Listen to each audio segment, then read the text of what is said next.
প্রতিশ্রুতি দিয়ে সরকার ক্ষমতায় এসেছিল তৃণমূল কংগ্রেস, কিন্তু দেখা গেল যে 15 বছরে তার বিন্দুমাত্র কোনো ভূমিকা নেই। ভারতবর্ষের প্রধানমন্ত্রী নরেন্দ্র মোদীজি যে কল্যাণমূলক যে প্রকল্পগুলো করেছে তাতে আমরা বিশ্বাসী, এবং তাতে আমরা আত্মনির্ভর ভারত তৈরির একটা লক্ষ্য তৈরি হচ্ছে।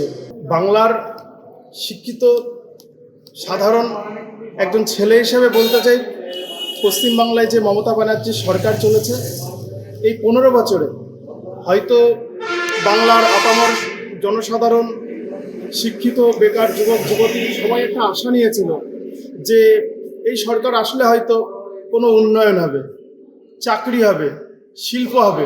কিন্তু দেখা গেল যে প্রতিশ্রুতি দিয়ে সরকার ক্ষমতায় এসেছিল তৃণমূল কংগ্রেস, কিন্তু দেখা গেল যে 15 বছরে তার বিন্দুমাত্র কোনো ভূমিকা নেই, শিল্প নেই, চাকরি নেই, কোনো রকম কর্মসংস্থানের কোনো ব্যবস্থা নেই।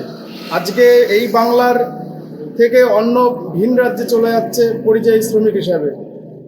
তো আমরা চাই এই 15 বছরে যে শিক্ষিত বেকার যুব সমাজ হাতে কর্মসংস্থান পায়নি, পরিযায়ী শ্রমিক হয়েছে, মা বাবার মুখে অন্ন তুলে দিতে পারছে না, কিন্তু সেক্ষেত্রে দেখা যাচ্ছে ভারতবর্ষের প্রধানমন্ত্রী নরেন্দ্র মোদীজি যে কল্যাণমূলক যে প্রকল্পগুলো করেছে তাতে আমরা বিশ্বাসী, এবং তাতে আমরা আত্মনির্ভর ভারত তৈরির একটা লক্ষ্য তৈরি হচ্ছে।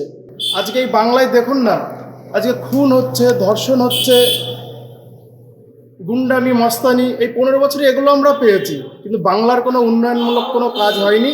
তাই আমরা একটাই লক্ষ্য, সমাজ পরিবর্তন হবে, সমাজ পরিবর্তনের সাথে সাথে এই রাজ্যের পরিবর্তন হবে, এবং পরিবর্তন আসার সাথে সাথে এবং 2026-এর যে নির্বাচনে একটা বড় ভূমিকা পালন করবে, পরিবর্তন হবে, বিকাশ হবে।